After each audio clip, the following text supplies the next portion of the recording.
480, I find it difficult that if I give my son land or if I ask my family to donate land to my children, I'll be compelled to pay some taxes. Further than that, Mr. Speaker, and having worked at the Port of Mombasa, I can tell you that this country is a net importer. And therefore, increasing the IDF fees by 0.5% will have a net effect of having expensive goods manufactured locally. Mr. Speaker, there's a provision also in this bill that seeks to expand or to extend the number of days that the Kenya Revenue Authority can get back to taxpayers on decision making from the 60 days to 90 days. I find it curious that we want to give the taxman a lot of time to get back to us on very simple decisions which would otherwise streamline taxation. Mr. Speaker, my advice to the government is that they should get down to work. Avoid listening to tweeting economists and avoid too many prayers. Get back to work and grow the economy. Thank you, Mr. Speaker. Member for Kajiado Central.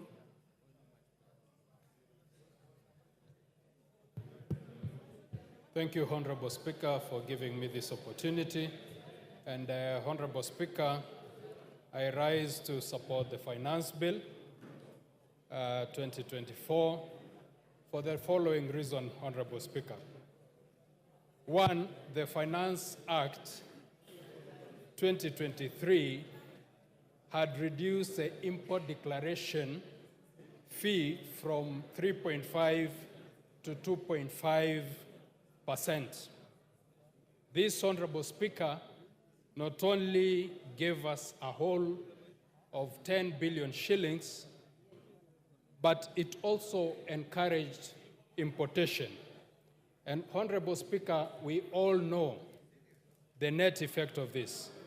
The proposed finance bill, Honorable Speaker, is proposing to take back the importation declaration fee to 3.5 and therefore discouraging importation and therefore growing our industries. Honorable Speaker, I'd like to commend the Gen Zs who have been out there, but also advise them to seek information, because one of the reasons why these young people are out in the streets is mainly because of unemployment. This importation declaration fee that has been increased seeks to grow our manufacturing sector and therefore seeks to employ the same young people. Second, Honorable Speaker, is the eco levy in clause 45 of the bill. Honorable Speaker, we all know the effects of climate change, the negative effects of climate change. This levy, Honorable Speaker, seeks to protect our environment from environmental wastes, which is one of the contributors to climate change. Honorable Speaker, we could go on on climate change and the effects and the negative effects that this has brought to the economy of this country. And lastly, Honorable Speaker, as a pastoralist, and I also urge the pastoralist members who are here to be keen. In the past budget, we have 1 billion shillings that is meant to be restocking money for our people. Our people had suffered losses due to drought. The 1 billion is going to be a game changer to our people. There is also money for value addition. And this, Honorable Speaker, I support the bill. Thank you. Thank you. Karole Omondi.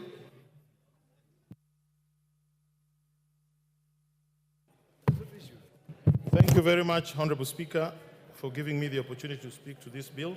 Let me begin by acknowledging that the bill is 132 pages and 65 clauses.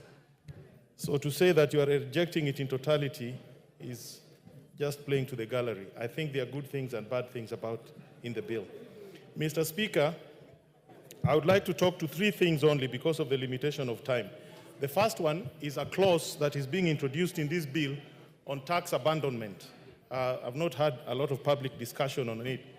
But for the first time, we are being asked to make provision in law for the Commissioner of Tax, together with the CS Treasury, to give tax waivers where, in their view, the tax cannot be collected. I think this is a very, very fundamental activity that requires the input of this House. I think tax that is due is already public property, and any activity to waive it or to claim that it can be abandoned must have the input of this House.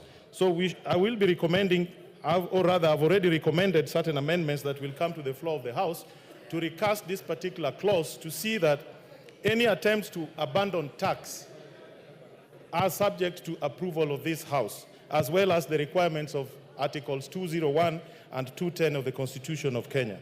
Secondly, there is another provision in this particular bill talking about investment allowance for spectrum use.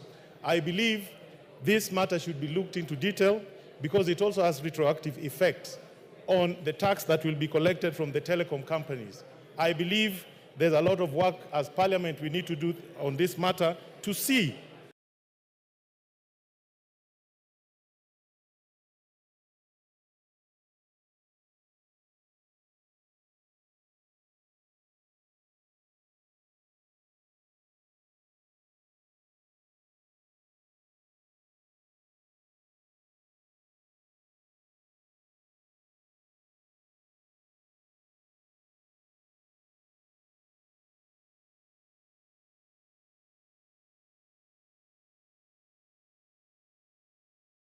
that we do not. If possible, you could add me a few minutes so that I bring forth a message. If possible, you could add me a few minutes so that I bring forth a message I have for the House. Okay, I'll give you an extra 2 minutes, so you have 5 minutes. Thank you very much, Honorable Speaker. Honorable Speaker, as the rule provides in the PFM Act, Article 39A, that we have to balance our expenditure and our revenues.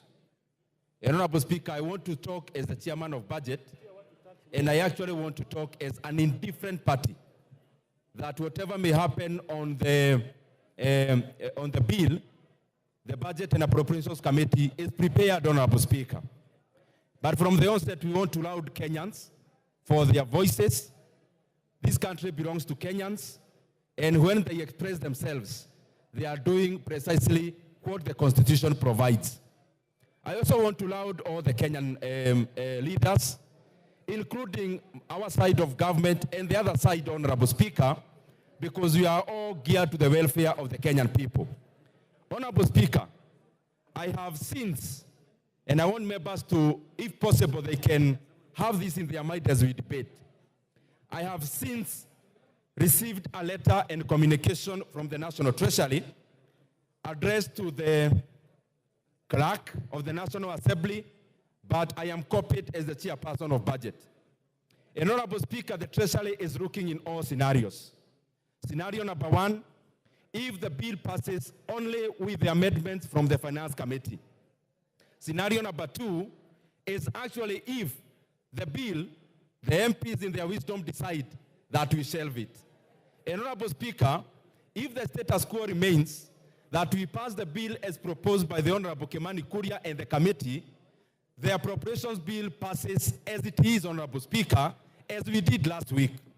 However, Honorable Speaker, it is important for members to note that in case there is a downfall in terms of the revenues by the proposed 200 billion that was to be raised in the finance bill, Honorable Speaker, then the government and the National Treasury and the Budget Committee is also prepared for that scenario.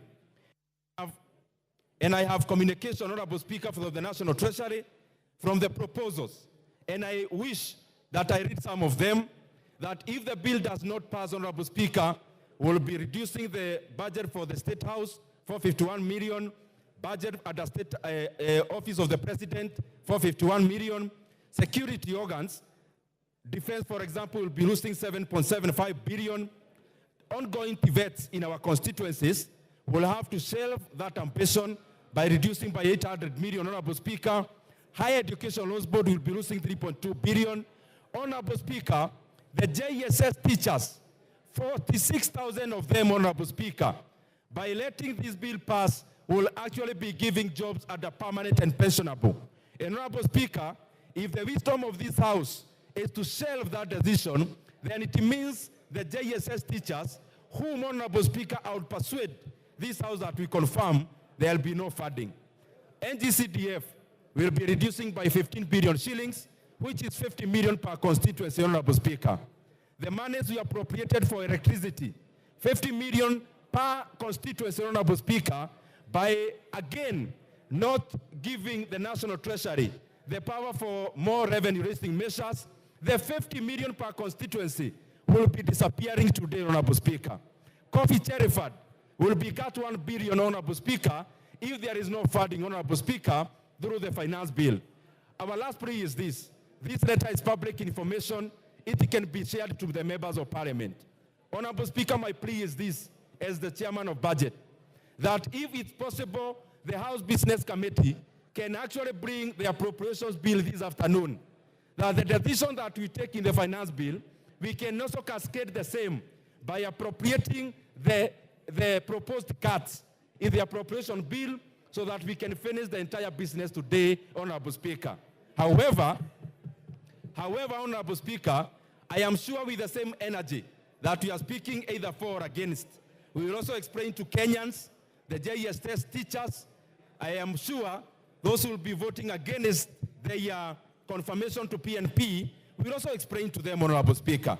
Those voting against increment in CDF will also be, Honorable Speaker, explaining to Kenyans about it. Those who will be voting against the increment, Honorable Speaker, of employing 20,000 more teachers will have an ample time to explain to the teachers of this country, Honorable Speaker. And Honorable Speaker, the proposed cut in terms of roads is 15 billion. Those who will be voting against the increment of 15 billion to roads, I am sure they'll eloquently explain to Kenyans about it also, Honorable Speaker. A minute to finish.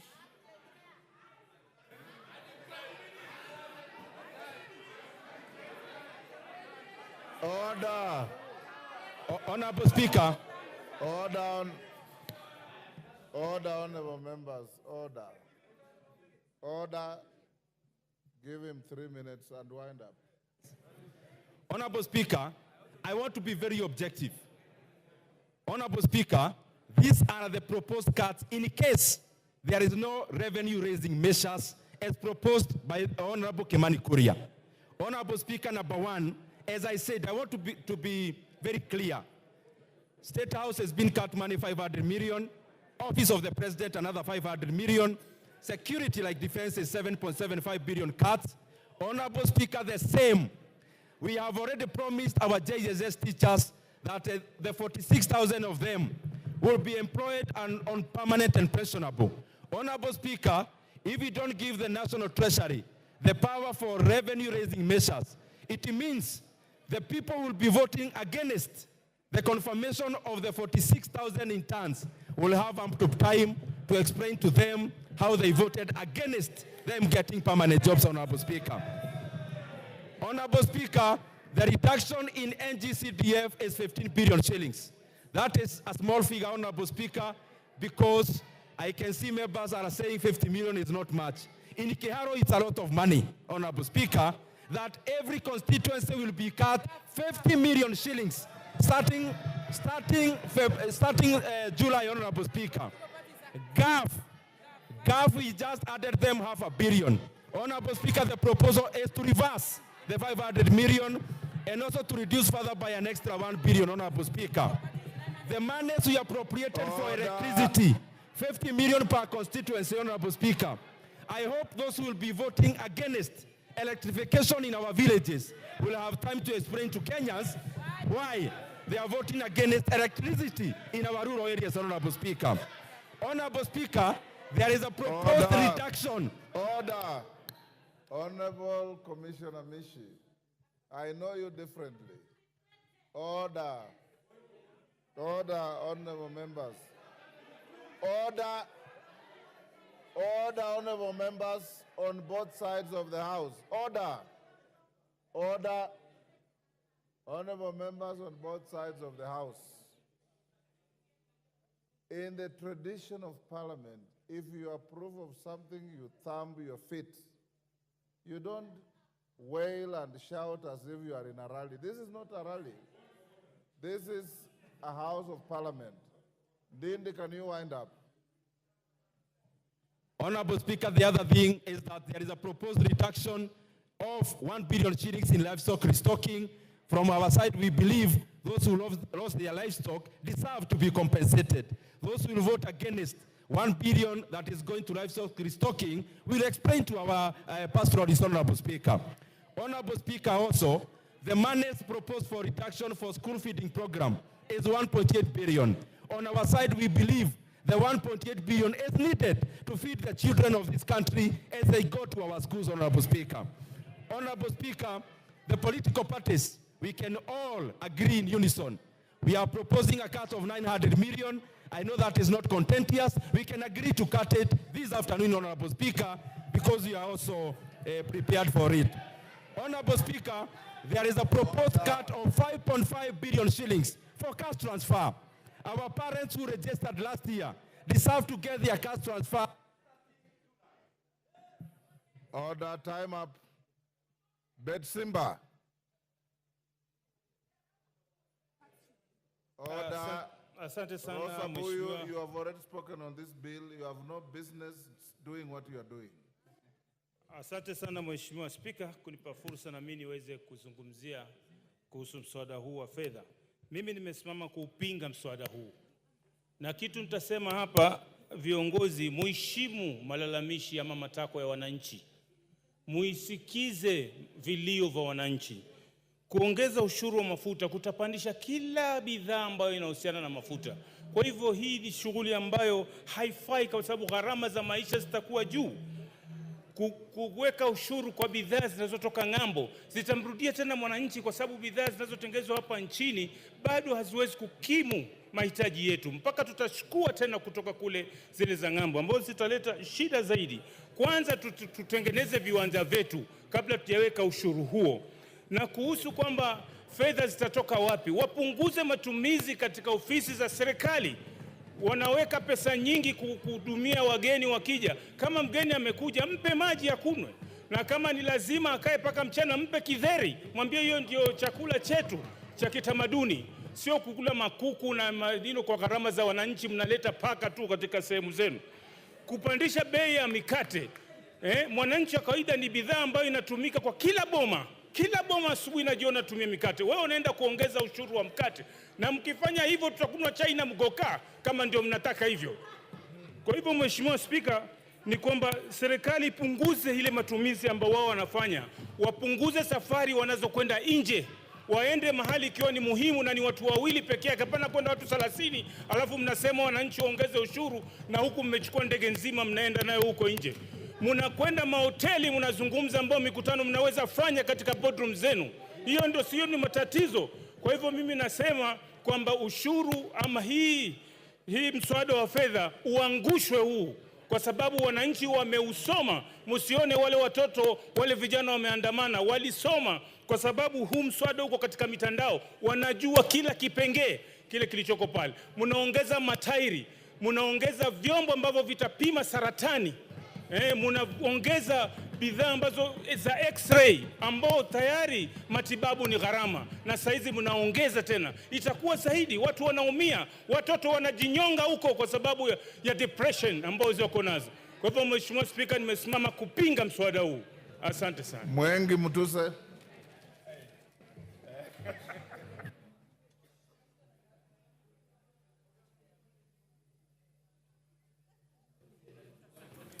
Thank you, Mr. Speaker. Mr. Speaker, my friends. Thank you, Mr. Speaker. I wish to make a very brief contribution. And my contribution, first of all, is to debunk some erroneous myths that have been perpetuated in this debate. Mr. Speaker, during this debate, a perception has been created that the contestations are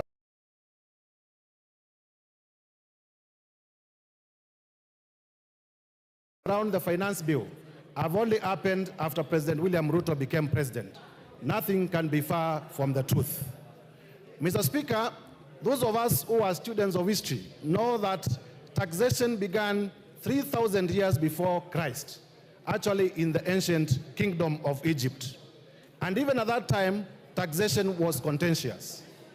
It has also been said before this House during the government of Kenyatta I, during the government of President Moi, during the government of President Kibaki, during the government of Kenyatta II, and even now, the finance bill has been an annual event, and it has never been a smooth sail.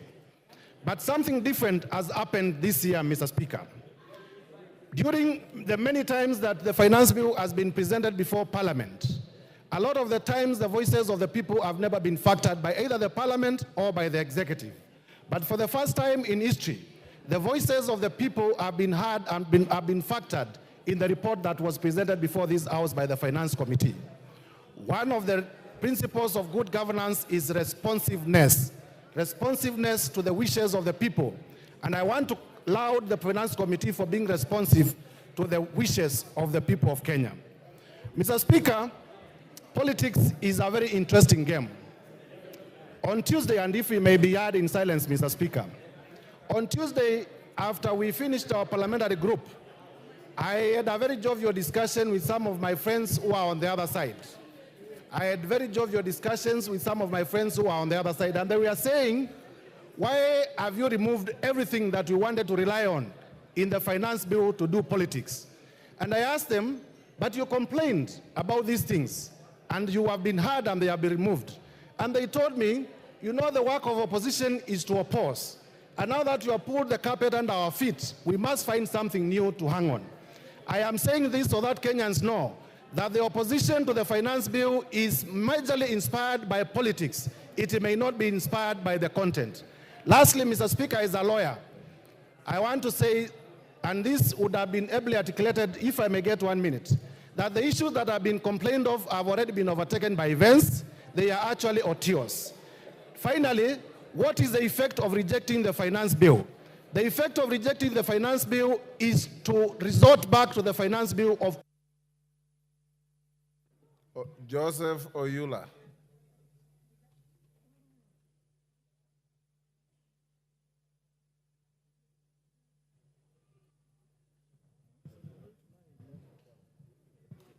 Well, thank you, Mr. Speaker, for giving me this opportunity to also contribute to this important bill. Mr. Speaker, I want to start by thanking the Finance Committee for the work well done. It took a long time, but they came up with a good report. Mr. Speaker, notwithstanding the amendments that were made, this bill was a disaster. This bill is assuming that the Kenyans' tax rate should move to a higher rate regime, which is not comfortable for this country at all.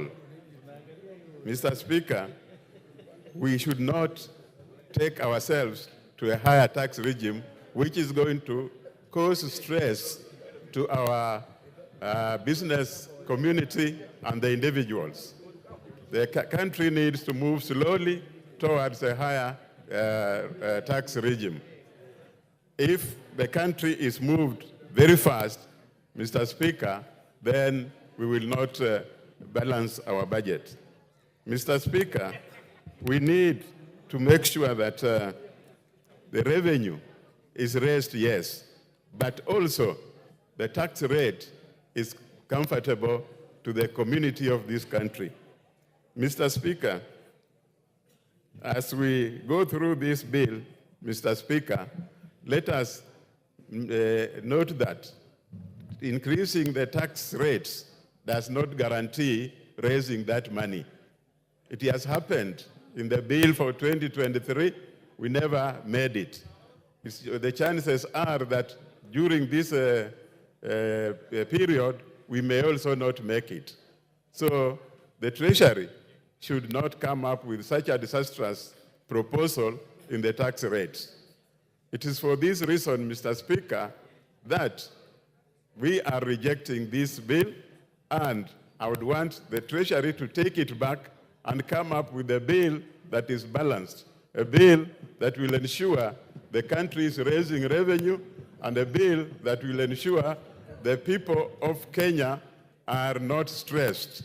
This is very important, because if we raise the tax and we don't get that money, it will not help the country at all. Thank you, Mr. Speaker. Jen Kagiri.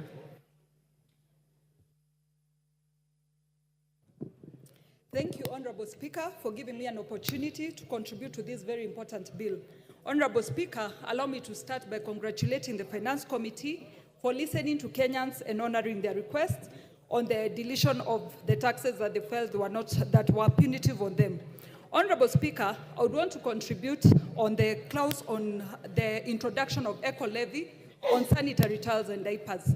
Honorable Speaker, I speak as the chairperson of the 47 women representatives.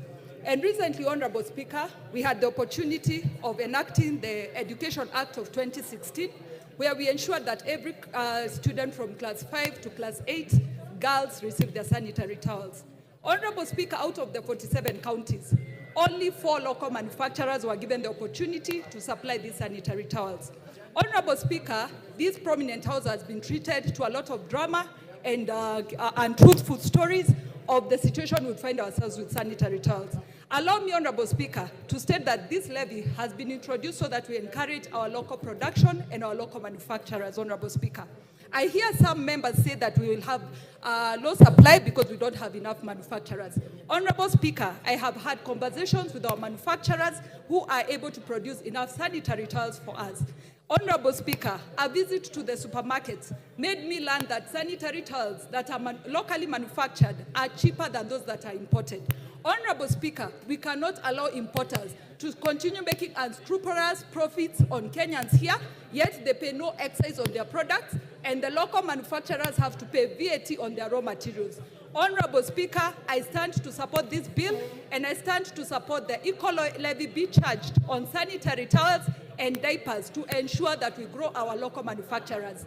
A local manufacturer told me he used to have 600 employees. He has reduced them to 100 because of idle capacity. Honorable Speaker, it is our time to stop speaking from both sides of our mouths. If we want to create employment, we cannot be the defenders of importers. Anybody who wants to import can come set up their industry locally, and that way we are going to give them all the business that they need. And if they lack a place to go and establish their industries, I'm gladly welcoming them to Laikipia County, where they can come and set up a manufacturing industry, and we will not charge them any duty as long as they are producing diapers and sanitary towels locally within our country. Honorable Speaker, allow me to conclude by saying, Honorable Speaker, allow me to conclude by saying, I'm speaking as a user of sanitary towels, as well as a mother to a toddler who uses diapers. So, Honorable Speaker, anybody telling us about imported sanitary towels, they range from the price of 75 shillings to around 175 shillings. Locally produced sanitary towels are ranging between 55 shillings and 75 shillings. Andon Olwach.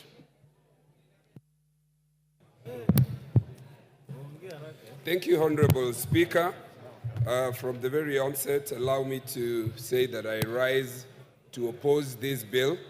Honorable Speaker, the Finance Bill 2024-2025 has redefined our public discourse on things that affect us, especially on the question of how, when, what, and where to tax the people of Kenya.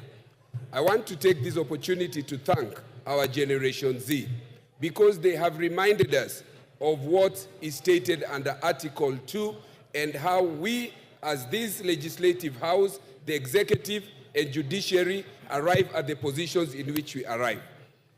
Honorable Speaker, this generation in their public discourse on the question of the finance bill has reminded us that the sovereign power actually belongs to them.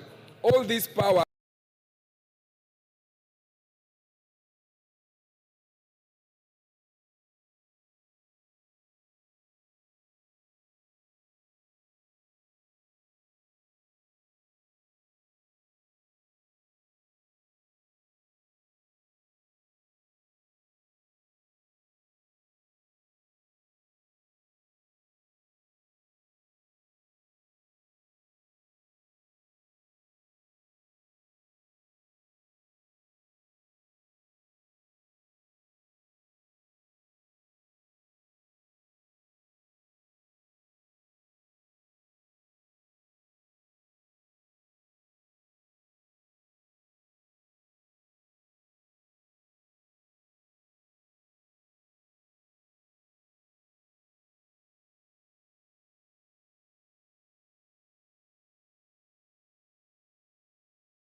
Thank you, Madam Speaker. Madam Speaker, I am directed by the people and the youth in general to reject this bill. Madam Speaker, I therefore rise to oppose. Madam Speaker, this bill is not only punitive, but retrogressive. Madam Speaker, the amendments done by the Finance Committee were meant to hoodwink Kenyans, because in the first instance, why didn't you put tax on bread? Why didn't you put tax on diapers? Why did you put tax on cooking oil? These are essentials. Why did you put tax on M-Pesa? Why did you put tax on boda?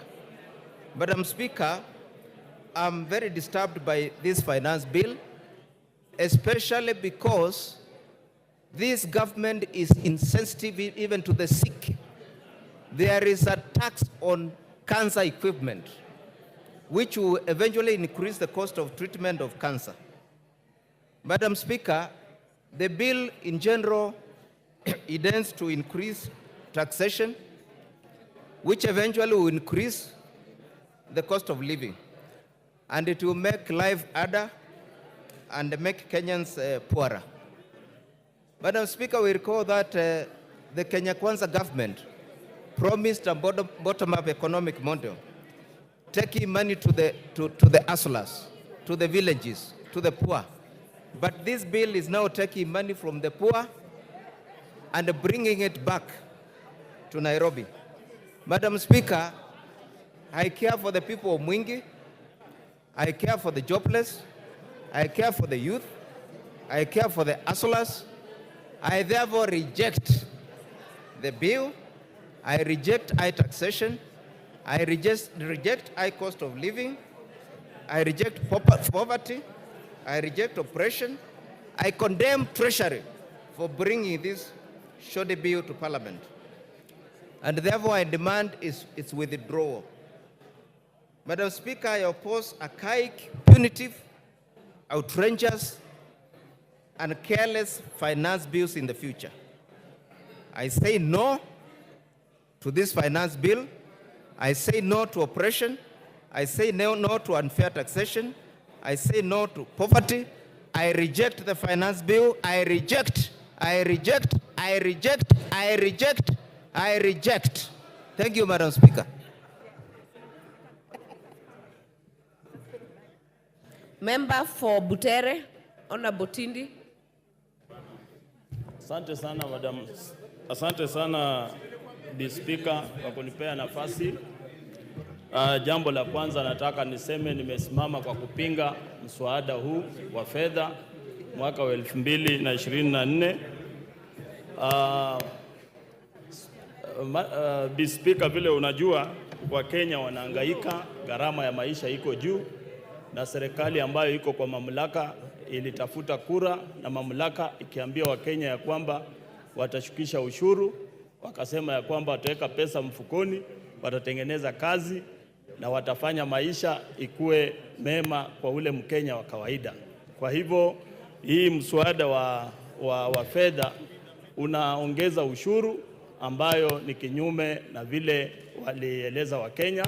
Hii mswada unaongeza gharama kwa ubebaji wa miwa kutoka kwa shamba ikienda katika kiwanda, na hiyo itadhuru bei ya mkulima kupata ile faida kutoka kwa miwa. Pia tuko na kipengele ambacho kinaongea kuhusu maneno ya kuongeza bei kwa vifaa vya kufanya utafiti katika ugonjwa wa saratani. Kwa hivyo mimi kama mjumbe wa Butere, Bi Speaker, mimi napinga mswada huu wa fedha 2024, na nasema ya kwamba wenzangu ambao wako kwa serikali watimize ile ahadi ambayo waliambia Wakenya.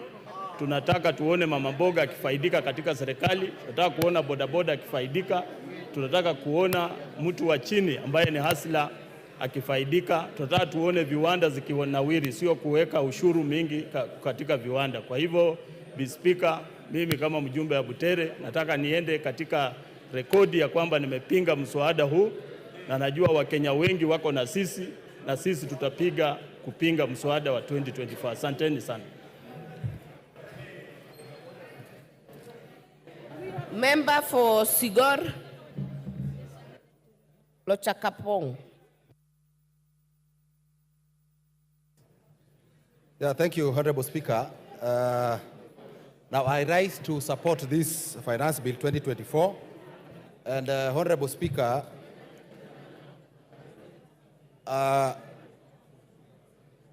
arising out of the report of the Finance and Planning Committee that has considered the recommendations through public participations of stakeholders, that is Kenyans, and proposed a raft of amendments to the Finance Bill, Honorable Speaker, I will want to support based on that.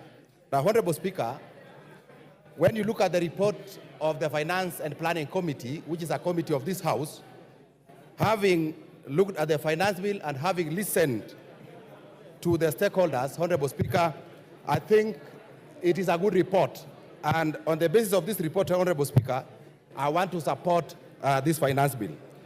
Now, Honorable Speaker, it will also be dishonest for those opposing this report and this bill that they are only looking at the Finance Bill as proposed and not looking at the report of the committee that has looked at this Finance Bill. Honorable Speaker, now arising out of the engagement from public participation and the stakeholders, Honorable Speaker, now the committee has proposed a raft of amendments to the bill, which has taken into account the wishes and the thinking of the majority of Kenyans. Now, Honorable Speaker, I think it will also be important to inform the Gen Zs that they need to be updated because they are on the streets based on the original bill and not taking into account what the committee has recommended for amendment. Now, Honorable Speaker, when you look at the committee's report, there is a proposal to increase the excise duty on money transfer services, which has since been dropped by the committee. Now, motor vehicle tax of 2.5%, Honorable Speaker, has been dropped. 16% VAT on financial services has also been dropped by the committee in their recommendation. And I think, Honorable Speaker, this is a good thing. Now, Honorable Speaker, from the report of this committee, now, KRA, they have dropped the KRA to access personal data, and that has been dropped. 16% VAT on solar has also been dropped. Now 16% VAT on ordinary bread has also been dropped. So I think it is good to tell the country that that is what has happened. Now, Honorable Speaker, there is a proposal in the budget of 1 billion shillings for livestock. Member for Migori, Honorable Fatuma.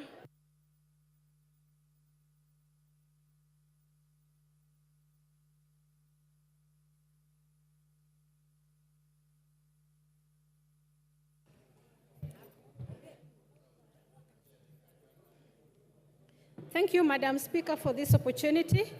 I stand here to confirm that I will vote no, and I oppose this bill with the strongest words possible.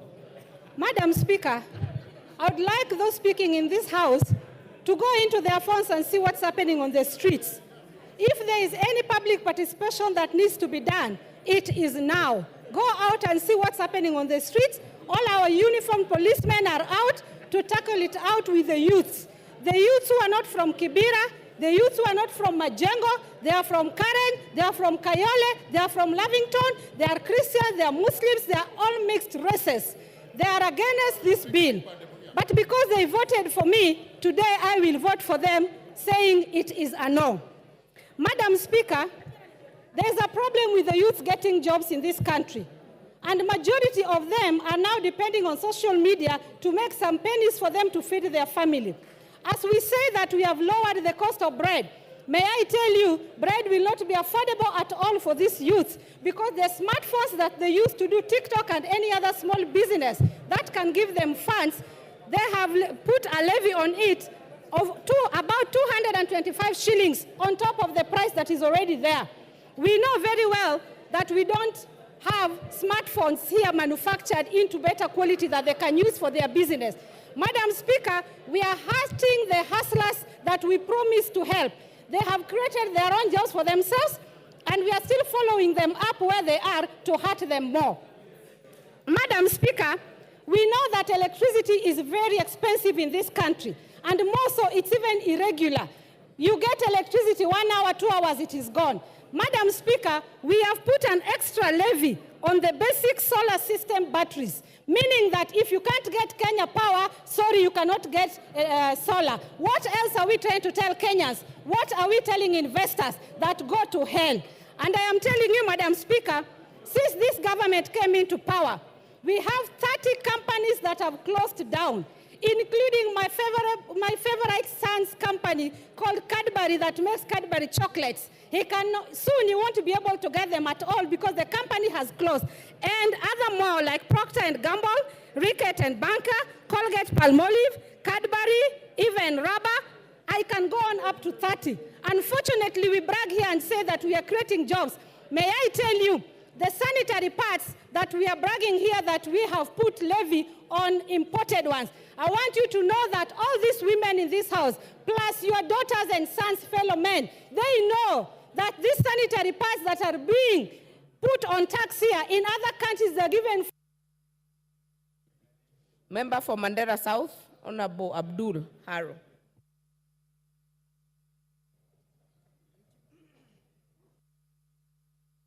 Give me the mic. Hello. Yeah, thank you, Honorable Speaker, for giving me this opportunity to put my voice on this very important debate. Honorable Speaker, I must say the finance bill, as it was originally prepared by the Treasury, was a bill that I was prepared to vote no on a number of clauses. But thanks to the Finance Committee, which has listened to stakeholders and has come up with a raft of proposals that are recommending to amend the finance bill as it was originally mentioned. Honorable Speaker, there are quite a number of areas which are directly important to my constituents, although the entire finance bill is important to my constituents, but there are a number of areas which are directly important to my constituents, and those areas have been proposed in the Finance Committee report after listening to the stakeholders for amendment. Particularly, the 16% VAT on bread is very important to my constituents, and I'm happy it has been dropped. The 2.5% vehicle tax is very important to my constituents, and I'm very happy it has been dropped. The excise duty on edible oils is very important to my constituents, and I'm happy it has been dropped. The money transfer and foreign exchange tax has been dropped.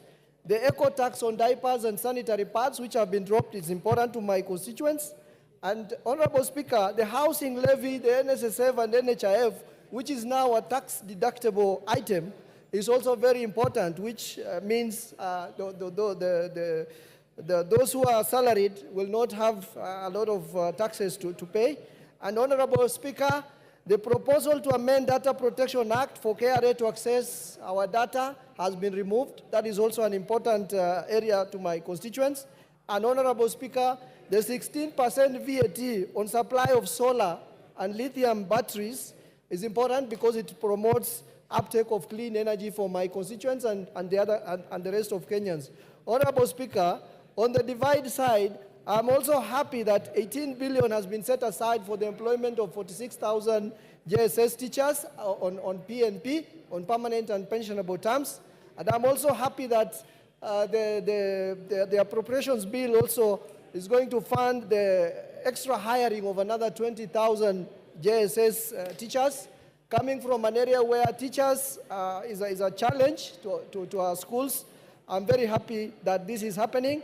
And 1 billion for restocking livestock that have been destroyed as a result of drought and floods is also very important for my constituents, and I'm happy with that. The school feeding program, which is going to be funded by the government, is also very important to my constituents, and I'm happy.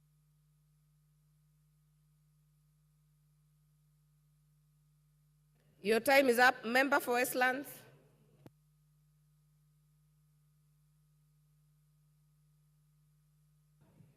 Thank you, Madam Speaker. Madam Speaker, from the onset, I want to say that I oppose this bill because, Madam Speaker, Kenyans are feeling the weight of being overtaxed. And Madam Speaker, I'll paraphrase, Madam Speaker, what the former Prime Minister of England said, Winston Churchill. For a nation to try to tax itself into prosperity, it's like a man standing in a bucket and trying to lift himself up by the handle. Madam Speaker, the problem we have in this country, Madam Speaker, is not about taxes. Kenya is not paying taxes. Kenyans pay taxes, Madam Speaker. But the problem is this money is not used properly. There's a lot of wastage in the government. There's a lot of corruption. And the corruption these days is done in the budget. Madam Speaker, they hide money in the budget and it disappears. People negotiate deals and hide money. Madam Speaker, if this money is put to good use, the government will have enough money to do their projects and serve Kenyans, Madam Speaker. Madam Speaker, the several proposals that have been made, and some of them, Madam Speaker, have been dealt with by the committee. But Madam Speaker, this we must bring to the amendment when it comes to the House, Madam Speaker, because this bill does not address an equitable and inclusive fiscal policy that fosters sustainable development, Madam Speaker. Madam Speaker, the Finance Bill 2024, as it stands, is punitive and it will have devastating effects, Madam Speaker, on young people, not only in Nairobi, but all over the country. And Madam Speaker, you've seen the young people who are demonstrating now are young people. This G generation, Madam Speaker, they have come out in droves. And Madam Speaker, if anybody is trying to wish them away, these young people, they don't care. They are serious and they're coming out with issues. They have taken our numbers, they are sending us messages. And Madam Speaker, these children are now saying no. And that was the government promised that they are going to lift their lives from bottom to up. But now it looks like it will never happen. So, Madam Speaker, this bill does not address those issues, and I oppose. Honorable Mark Mwenje. Thank you, Honorable Speaker. Honorable Speaker, I rise to reject this finance bill. And from the onset, just bring to the attention of how Gen Z has been encouraging us to steal the bill and run out with it. And we've hoped that the Speaker will communicate that the process doesn't work that way. Honorable Speaker, the finance bill has a lot of grievances, whether it's tax, motor vehicle tax, whether it's bread tax. We're exempting VAT from transfer of businesses. Makes me wonder whose business is this that wants to be acquired, and so many other taxes. Honorable Speaker, you go to the report. It has retained excise duty on motorcycles. It has retained also on data, and we're talking of digital hubs. Gambling, there is a tax that has been increased, both VAT and excise duty.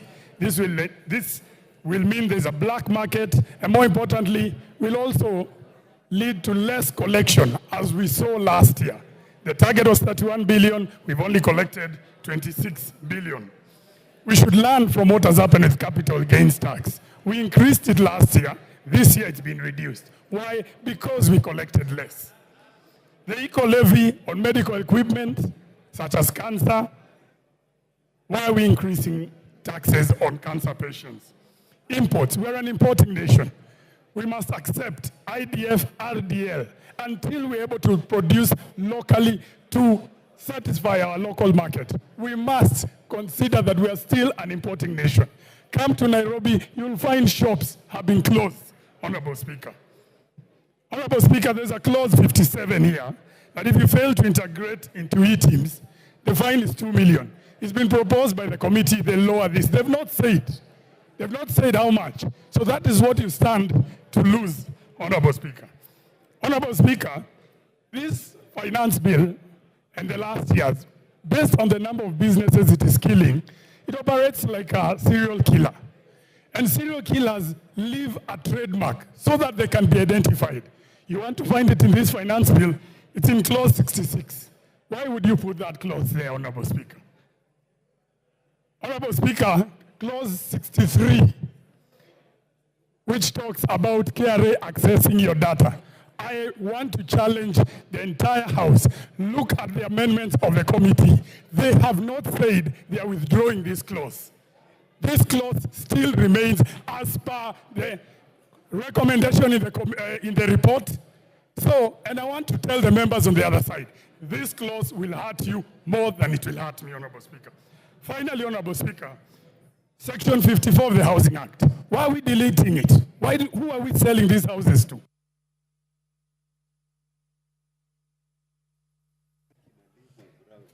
Honorable Ngelechei.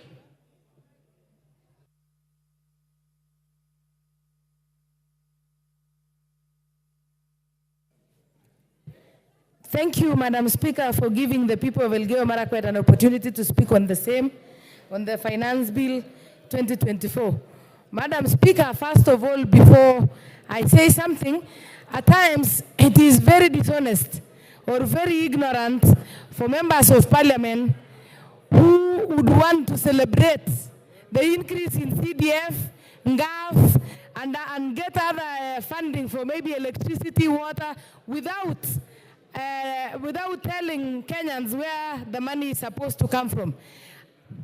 Again, Madam Speaker, I think there is a misconception there in the public, especially the Generation Z. They don't understand that the finance bill is there to enable the budget, for the budget to be implemented. We cannot purport to implement the budget without without actually knowing where to get the money from, Madam Speaker.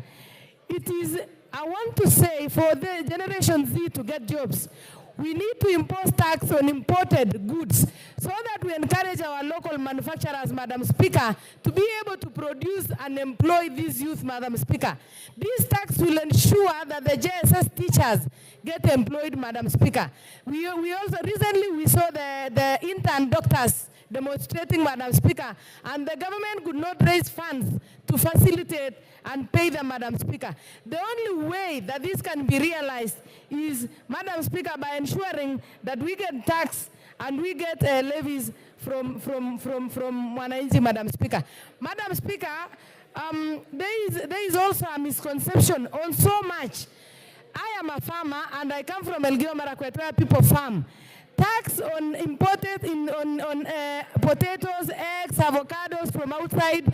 I think I support, Madam Speaker, because we also need our farmers to produce and sell their produce, Madam Speaker, in the local market. But then, Madam Speaker, if we waive the tax from eggs that are from outside potatoes, they always flood our market from our neighboring countries. And our farmer is going to lose it big time, Madam Speaker. Madam Speaker, somebody called Benjamin Franklin said, in this world, nothing can be said to be certain except death and taxes. For a country to run, Madam Speaker, and I want to pity the current government, Mr. Speaker, sir, because when it borrows, there is complaint and public outcry that we are over borrowing. Again, when it tries to get the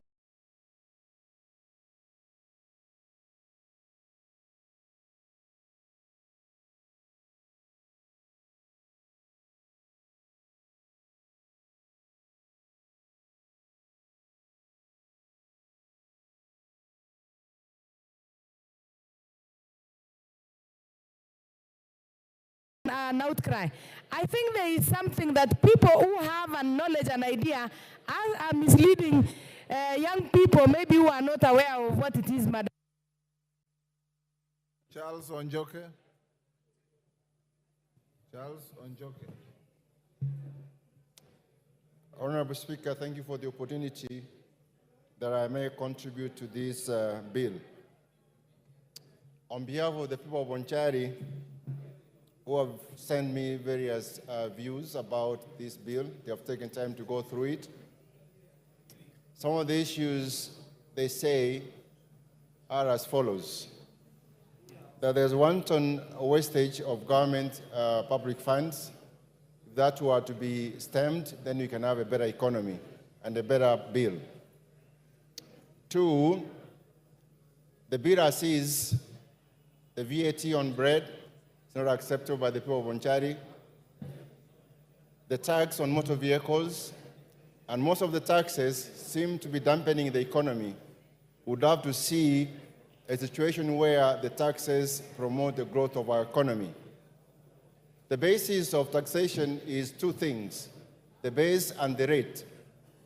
We seem Treasury and KRA to be fixated on the rate. The base is stagnated.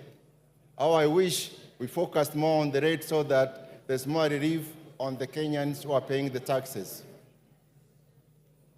Honorable Speaker, people of Bonchari would want a tax that is more humane, a tax that they can afford because they are impoverished, they are overburdened as things are now. School fees is a problem to pay, medical fees are a problem to pay because there's not money in their pockets. We hear that the economy is doing well, and if the economy is doing well, this will be reflected in the base of the tax. But instead we are seeing the rate being raised without being compensated on the base that is said to be growing. The 2 items that are touted to indicate that the economy is growing is the dropping inflation and the exchange rate. However, the public debt that is rising all the time is not discussed. The unemployment, where you get 2 out of 3 people unemployed, particularly the youth, is not discussed. Those are very critical items of the economy, the state of any economy. We'd want measures in our physical strategy or plan that speak to addressing the unemployment in this country. With those, Mr. Speaker, and following the recommendation of the people of Bonchari, I object the bill.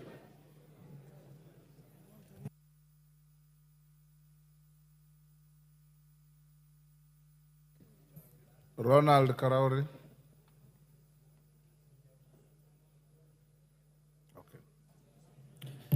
Thank you, Mr. Speaker, for giving me an opportunity to contribute to this motion. And I want to start by commending our Gen Z Kenyans who came out in large numbers. I think some of us who are never involved in politics, and these young people are realizing now that change will not come if they do not get involved. We've all received so many text messages from these Kenyans from all over the country. Some of them were asking for donations, some of them were for sponsorships for school, most of them were about the finance bill.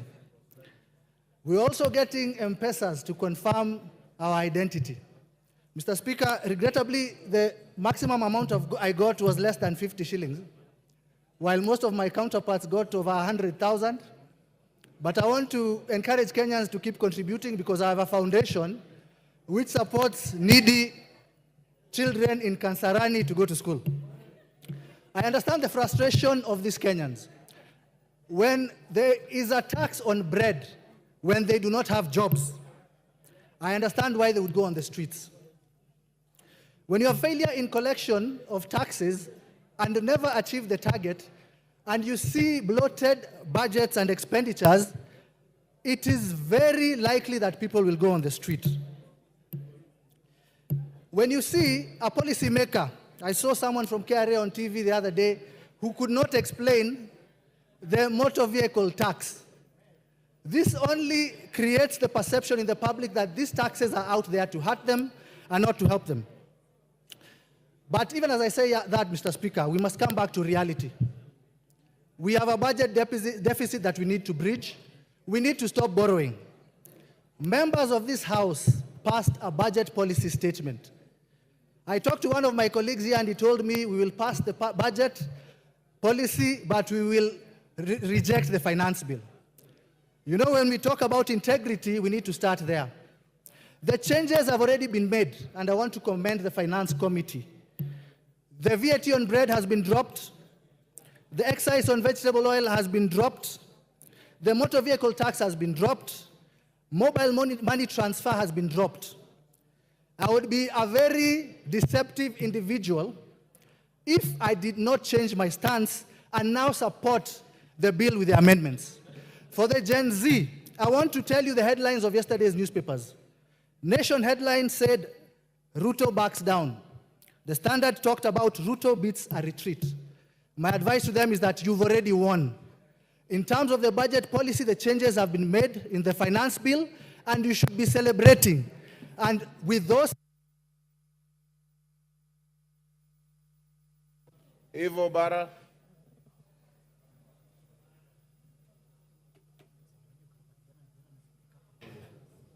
Thank you very much, Mr. Speaker, for giving me the opportunity to also add my voice to the debate.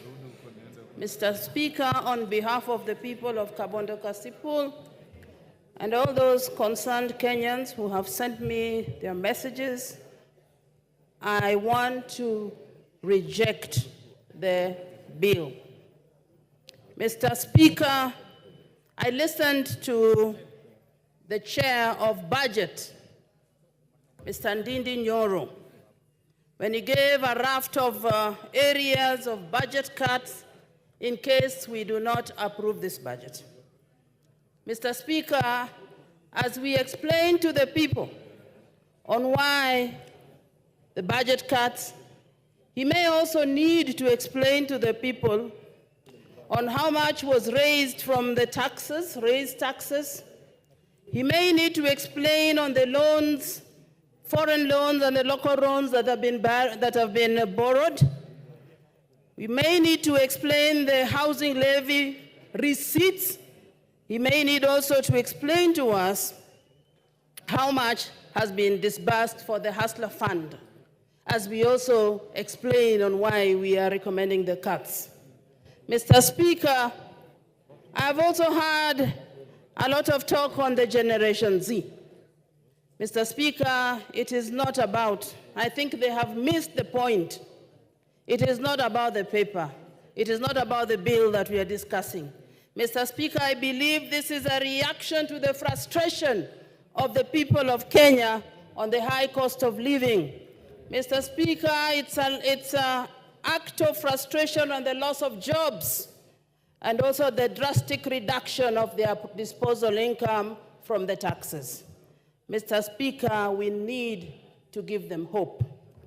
Going back to the discussion of today, Mr. Speaker, on the budget and on the finance bill, I have noted that the committee met a lot of industry players, and many of them, if we are honest, rejected the bill with reasons. Mr. Speaker, the committee has attempted to make amendments, which we have seen, but I believe it is not enough because I can still see a budget gap of 76 billion. Mr. Speaker, the recommendations that they have given to bridge this gap may not be sufficient and may have a ripple effect on the people of Kenya, because increasing the cost of the fuel maintenance levy will only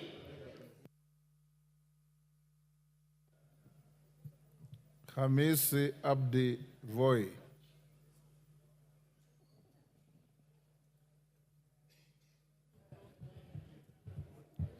Asante sana Mheshimiwa Spika.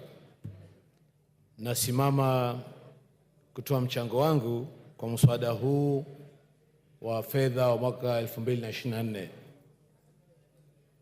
Kwanza kabisa nasema kama mwakilishi wa watu wa Voi, nimepata ujumbe mingi ambazo zinanihimiza, zinanisindikiza nisiunge mkono mswada huu, na mimi nakubaliana nayo.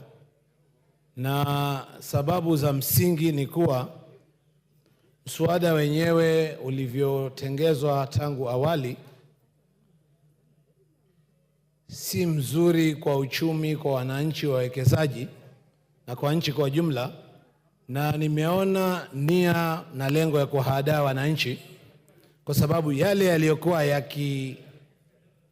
umma sana tumeambiwa yataondolewa, lakini sababu za msingi za kuuliza kwa nini ilikuwa hapo kwa mwanzo. Na nichukue tu nafasi niseme, vijana wetu wameongea, wamejitokeza, na inahuzunisha, inafedhesha kuona kuwa maafisa wa polisi wamewafuata, wamewaghadhibu, wamewasumbua wakati wao wanaenda kulingana na katiba, hasa article ya 37 ambayo inawaruhusu wao kuweza kukutana, kuandamana na kupeana pia petition. Na ingekuwa uzuri kwa nchi hii tudumishe demokrasia na tuweze kuenda kistaarabu. Mheshimiwa Spika, utunzi wa sheria unatakana kuzingatia hali ya wananchi, na hata ukiangalia kwa Kiingereza, mswada huu ni kuwa unarekebisha mswada mwingine, na la msingi ni kuwa tungefanya iwe rahisi. Malengo ya kukusanya ushuru hayakufikiwa, na hasa sababu kubwa ni kuwa hali ya uchumi imekuwa ngumu, wawekezaji wameondoka, kazi zimepotea, na mswada ungelenga aidha kuacha pale pale ama kupunguza yale yaliyokuwa kwa wakaza wananchi. Na kuna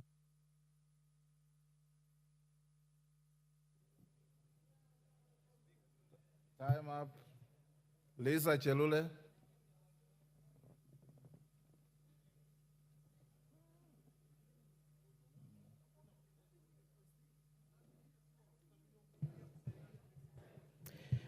Asante sana Bwana Spika kunipatia hii nafasi. Pia nichangie kwa mjadala ya mswada ya fedha katika bunge hili. Ya kwanza Bwana Spika, nataka kuanza kwa kusema ninaunga mkono mswada huu ambaye imeletwa kwenye bunge huu tuongee kama wajumbe. Bwana Spika, tunaelewa kwamba tulikuwa na waziri wa fedha wiki iliyopita ama wiki mbili iliyopita, na yeye mwenyewe alitupatia taarifa ya mahitaji ya kila wizara, na aliguzia sana wizara ya elimu na akaguzia sana wizara ya agriculture. Sisi wote tunaelewa kwamba ni wa maana sana kusaidia wakulima ambaye ni wengi miongoni mwetu. Bwana Spika, naelewa kwamba katika agriculture tumeangalia kila sekta. Wakulima ambaye wanalima horticulture ama wakulima ya kufuga ng'ombe ya maziwa. Na nilifurahi sana sababu kuna pesa imetengwa ili wakulima ya maziwa wapate kujengewa mafactory ya kutengeneza maziwa yao. Hii ndio itapatia nafasi vijana waandikwe kazi na itapatia usaidizi kubwa sana kwa wakulima wetu. Bwana Spika, nataka kuongea juu ya wale vijana ambaye tunaelewa sisi wote kama wabunge kwamba walifanya maandamano na wakasema nataka kuandikwa kazi katika serikali kulingana na utaratibu ya serikali. Na pesa imewekwa katika wizara itaji, imewekwa katika wizara ya elimu ambaye walimu wengi wataandikwa kazi. Wale wamepatiwa kazi ya internship katika wizara mbalimbali watapatiwa nafasi ya kuandikwa kazi kikamilifu. Bwana Spika, tukiongea mambo ya fedha na tukiongea mambo ya hii mswada ambaye imeletwa, ni kitu ya maana because hakuna vile tunaweza sema leo tuko na hitaji katika serikali yetu na tuendelee kuomba pesa kutoka mainchi zingine. Pesa ambayo tunapatiwa kwa riba ya juu, pesa ambayo watoto na watoto wetu watalipa. Ni vyema na ni njia mzuri sisi wote kama viongozi ya nchi hii tuwe na nia mzuri. Wengi tunaongea mambo ya barabara, tunaongea mambo ya maji, tunaongea mambo ya stima, na hizi zote ni maendeleo Bwana Spika. Kwa hivyo nachukua nafasi kusema tumeletwa katika bunge hili tuongee juu ya majukumu yetu kama viongozi. na majukumu yetu ni tuambie Wakenya ukweli ni nini inaendelea. Hakuna haja tunyamaze kama viongozi na baadaye tuchukue pesa katika mainchi zingine ambaye tutatatua mashida zetu kama wananchi wa Kenya. Kwa hivyo ninasema hivi, Bwana Spika, ninaunga mkono mswada huu na niko kusimama kwa niaba ya walionichagua.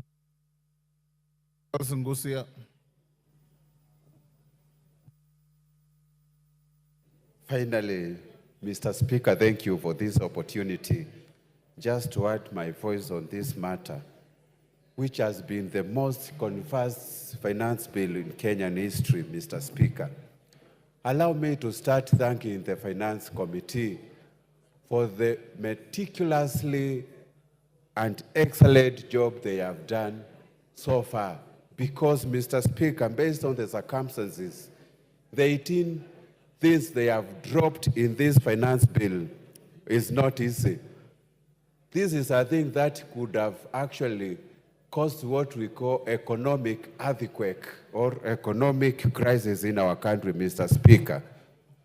I am thanking them because they have dropped the following proposals. One is motor vehicle tax, excise duty on telephone, internet and mobile banking, 16% VAT on solar, on supply of solar, and eco levy actually on some of the few items, and even the proposal to levy the capital gains on the transfer of the property. However, Mr. Speaker, based on all these 18 issues they addressed to the Kenyans, I still feel the mood in the country, and even what we call the Finance Act of 2023, Kenyans have not recovered on all these issues, Mr. Speaker. And based on what I have been instructed by my voters, based on what Kenyans are doing at the moment, even now, going all over the street, I want to oppose this finance bill on that issue. Mr. Speaker, I think we can actually do a lot of things. And the reason why I'm opposing the finance bill, number one, is a proposal to increase the import declaration fee at a rate from 2.5% to 3%. And we know Kenya is a net importer on so many issues. Actually, 60% of what we consume in this country is imported. It means we are going to have a multiplier effect in this economy. The other issue, Mr. Speaker, was the increase on duty for gaming and betting, and nobody has spoken about this issue. Increasing it from 12.5% to 20%, Mr. Speaker, this is the only fund we are relying to take the sportsmen and other people to compete in international competition like the Olympics Games we are going to witness in France next month, Mr. Speaker. It's going to... Thank you, Nguna.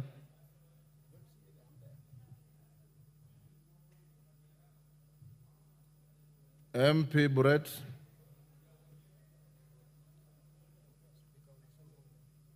MP Brett.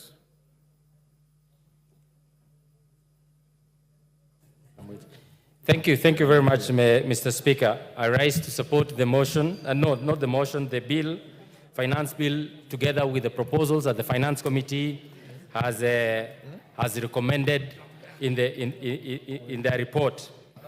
Mr. Speaker, we must come to an agreement as a House that we cannot propose one thing and do another thing.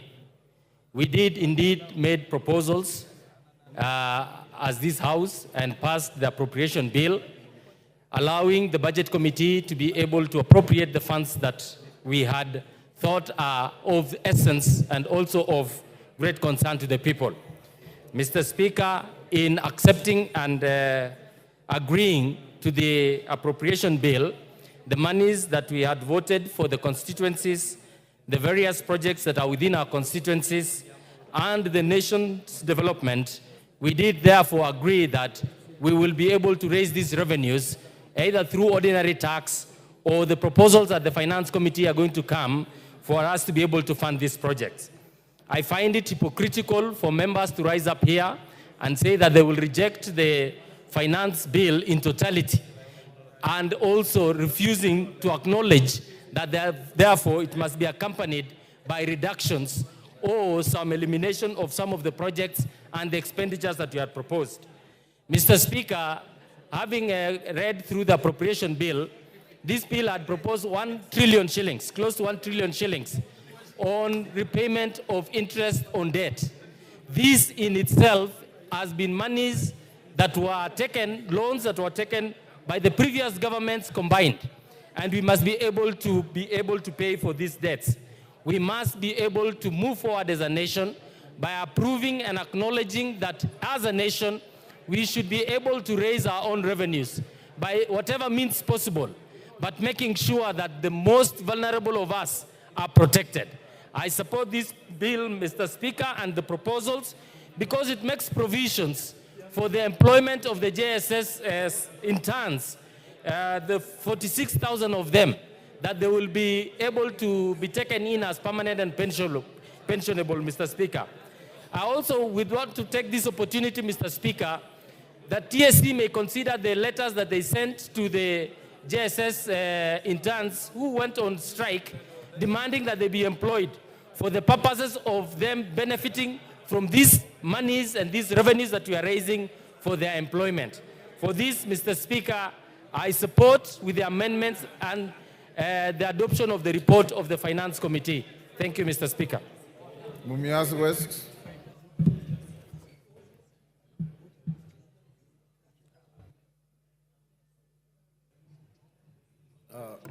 Thank you, Mr. Speaker. Mr. Speaker, like all other colleagues of mine, we have also received messages from my constituents telling me to reject this bill. Mr. Speaker, on the outset, the bill as it is, I reject it because it carries a lot of things which are not affordable to ordinary Kenyans. However, Mr. Speaker, I can see that the Committee of Finance did public participation, and so many industries contributed to this. And there are reports, there are amendments that were suggested, which are, some of them are definitely positive. And we cannot shut our eyes on this type of issue. Because, Mr. Speaker, if the amendments come as they are proposed, then some of us will have to, I will have to support. There is this 16% on bread. If it's going to be dropped as suggested, then I have no issue with it. This transportation of sugarcane, if it is amended and dropped, my people will be happy about it. There's also VAT on financial services and foreign exchange and foreign trips, whereby you have issues with the passports if you are going to look for a job outside. Has also been considered for amendment, which will take place together with the amendments that we are going to receive. And Honorable Speaker, they have also dropped 2.5% of motor vehicle tax. And if that happens, we have no problem, Honorable Speaker. Honorable Speaker, there's also this issue of employing junior secondary school teachers. This money, if it is available, we'll have no problem with that tax. And also vegetable oil tax. If the amendment is removing it, we have no issues, Honorable Speaker. I therefore wish to say that we are waiting for the amendments to come and we effect it. Thank you, Honorable Speaker. Kiarao.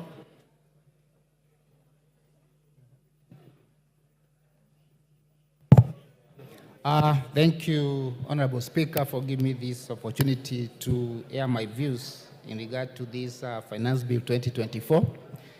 Honorable Speaker, I would like to start by reminding all of us that this is a house of debate.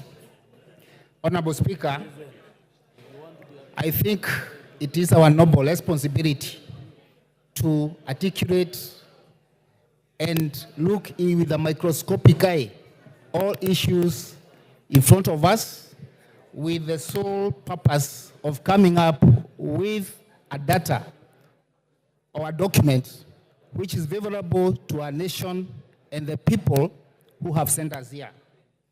Honorable Speaker, I must say there is one issue I've been listening since yesterday to the various views by members. And I must say, Honorable Speaker, I'm one person who will say the initial draft actually was very wanting. It had very many negative issues, but I must commend the Committee of Finance and National Planning for executing its mandate and fine-tuning this document. And more so, on the same note, I would want to commend the committee for listening to the people and acknowledging the importance of public participation, because most of the issues which were raised through the public participation have been addressed. And on that note, Mr. Speaker, sir, I would like to say I come from an agricultural area. And just to point but a few, considering Nyandarua County, where I come from, there is one issue which had very adverse negative effect, which was in the initial draft, that is touching on the issue of potatoes, the eggs, and all those things have been removed since. Honorable Speaker, I would like to say, and I think this is very important to all the members who are here. Honorable Speaker, on the issue, I can see my time is off. Thank you, Honorable Speaker.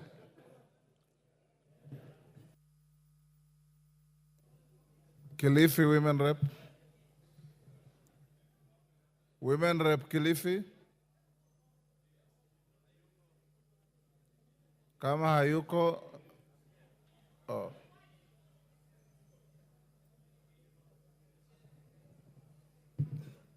give her the mic.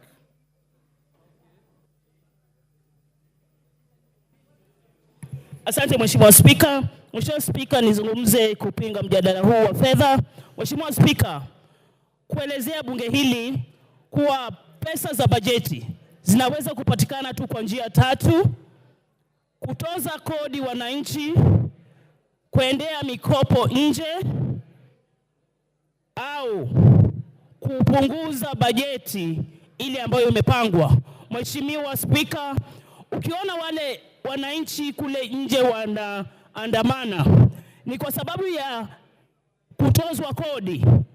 Katika bajeti hii ilikuwa imeletwa hapa, yale makadirio ya kutoza kodi ndio umefanya saizi mimi naunga mkono wale wanaandamana kule Kilifi leo, kwa sababu waliona katika orodha ya utozwa ushuru, kutozwa ushuru mkate, kutozwa ushuru magari ya mwananchi wa Kenya wa kawaida.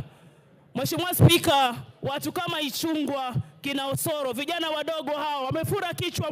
Mheshimiwa Spika, hawatumii magari siku hizi, wanatumia ndege, chopa waende kwa kila mkutano. Ndio maana wameenda kusimama kusema magari yatozwe ushuru.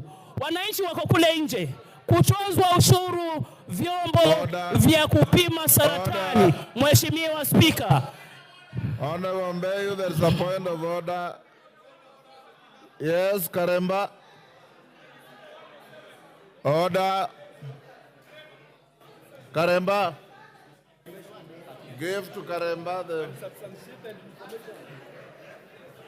Honorable Speaker, I want to rise on a standing order number 107, part F.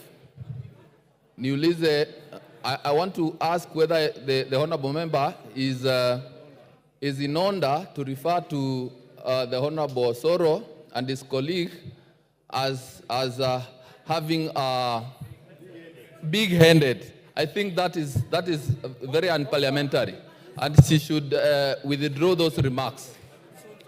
Honorable Mbeyu, I was consulting with a member, I didn't hear. If you say that, you are out of order, and you withdraw those unkind remarks to your colleagues.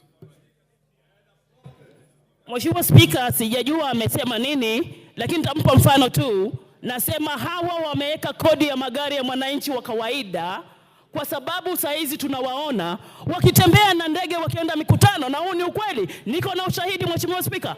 Wiki mbili zilizopita Mheshimiwa Ichung'wah alishuka port na ndege. Niko na picha kwa simu yangu.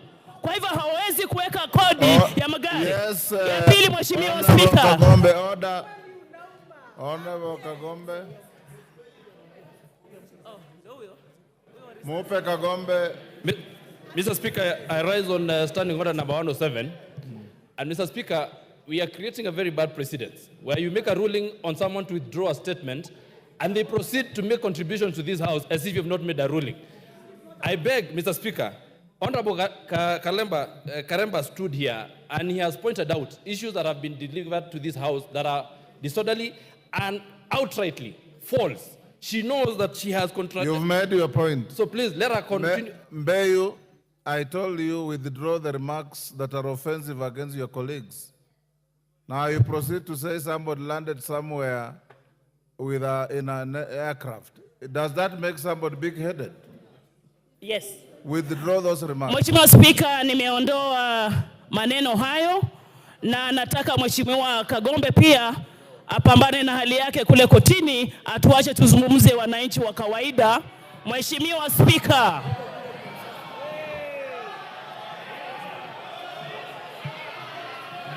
Order. Mheshimiwa Speaker, nizungumze. Order. Order. Order. Honorable Mbeyu, I've given you an opportunity to contribute to the finance bill. Kagombe is not in the finance bill. And you are out of... Can you take your seat? Don't be excited unnecessarily, because you are about number 150 member to contribute to this bill. And you've been sitting here seeing how members who are even more senior than yourself have been conducting themselves. Don't excite the House, don't get excited, contribute on the bill.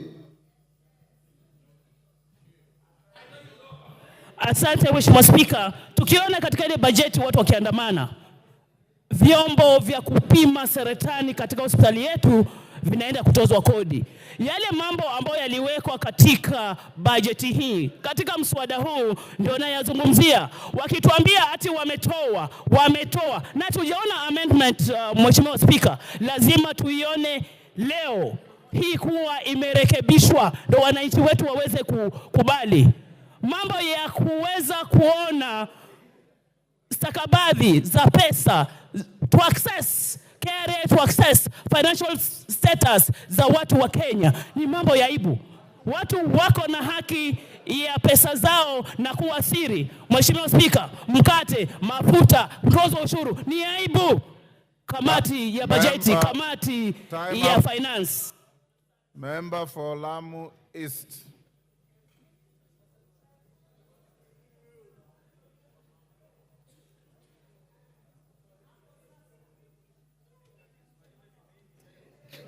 Asante Bwana Spika kunipatia nafasi nami nipate fursa ya kuchangia. Naunga mkono mswada huu wa fedha.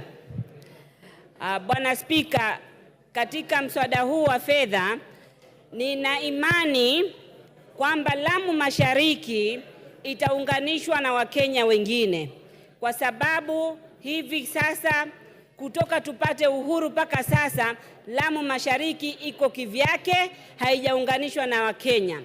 Lamu Mashariki tunajua constituency yote, eneo bunge lote hakuna hata inchi moja ya lami, hakuna hata inchi moja ya gridi ya kitaifa. Pesa zikipatikana, watu wangu wa Lamu Mashariki wataunganishwa na Wakenya wengine. Tunajua kuunganishwa eneo bunge na eneo bunge lingine inaunganishwa na mtandao wa barabara, inaunganishwa na gridi ya kitaifa. Sisi kwetu bado hatujapata gridi ya kitaifa na wala barabara.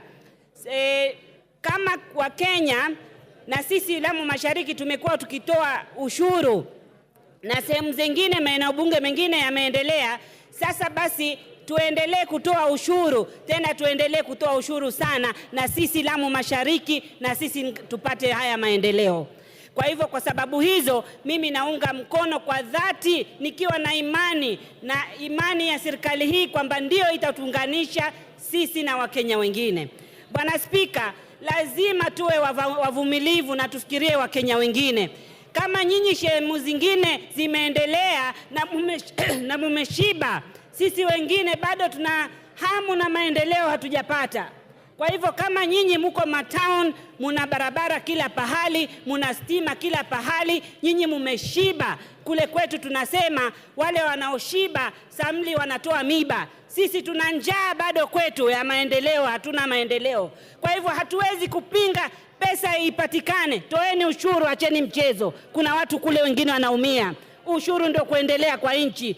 Sisi tunavumilia. Kama mimi Lamu Mashariki siwezi, kwetu haiwezekani interns wale walofuzu kwa walimu kufanya kazi kwetu kwa sababu gharama za usafiri ni ghali kuliko salary. Lakini tumekubali walipwe ili Wakenya wengine waendelee. Sisi kwetu lazima waandikwe walimu, na walimu wale wanaandikwa permanent and pensionable ndio wanaweza kwenda kufanya kazi Lamu Mashariki. Kwa hivyo nataka hii pesa, shule zetu zingine hazijaona walimu kama chemistry teacher kutoka shule zijengwe. Sasa hii ndio serikali hii ina hope tupate walimu na Koyo Onyango. Thank you very much, Honorable Speaker, for finally recognizing me and giving me the opportunity. On the onset, I want to reject this proposal, and I want to implore my colleagues that budget making is a process, is a job of this House, and we should never abdicate our responsibilities. We are in conversation with my colleagues the other side, and we all agreed that budget proposals were not good, they were unfair for our people. But somewhere, a meeting was arranged, and the leadership of this country and my colleagues met, and they agreed. And I'm happy that they have made proposals to remove certain things. What I'm wondering, and I want to warn my colleagues, is that those things that are being removed, the government is going to circumlocute and bring them in other ways. And this budget is going to hurt the public, and the public outcry will reach you. I want to say so because I have not seen, they have not been pointed where the changes are going, where the money is going to come. But my fears have now been confirmed by a letter I saw this morning that came from the CS for Treasury.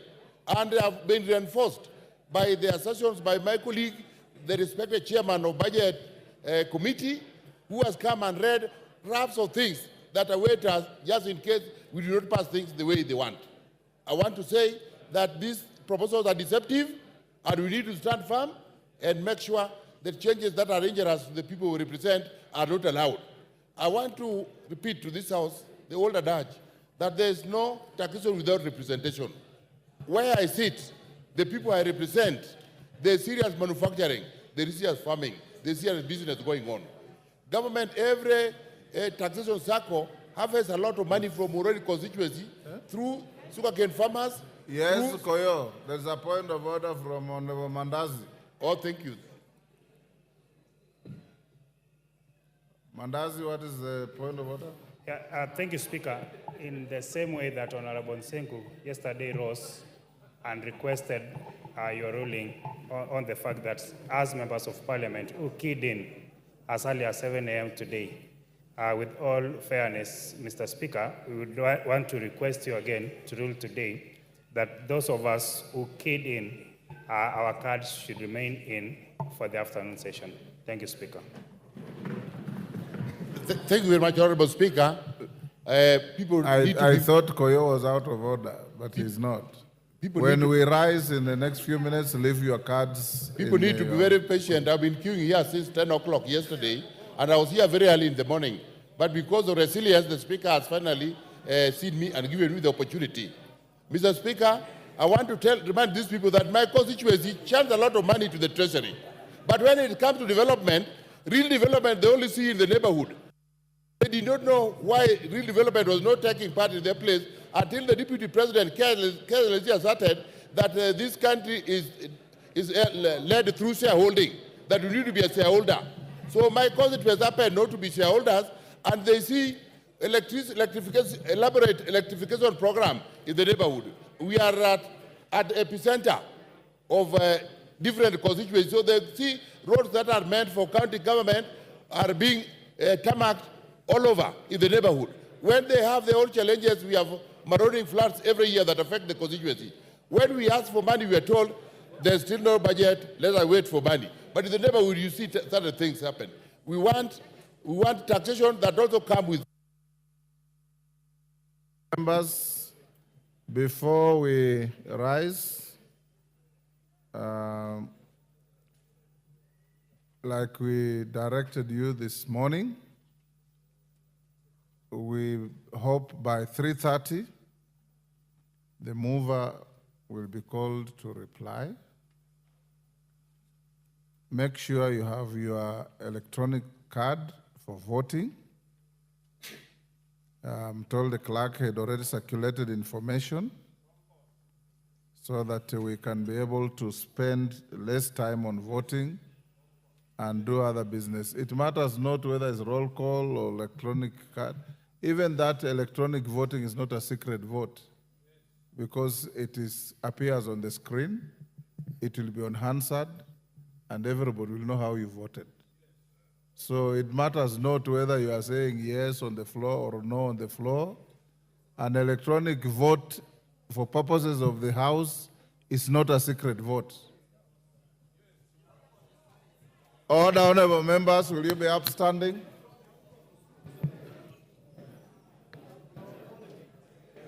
Order, be upstanding, Honorable Ngelechei.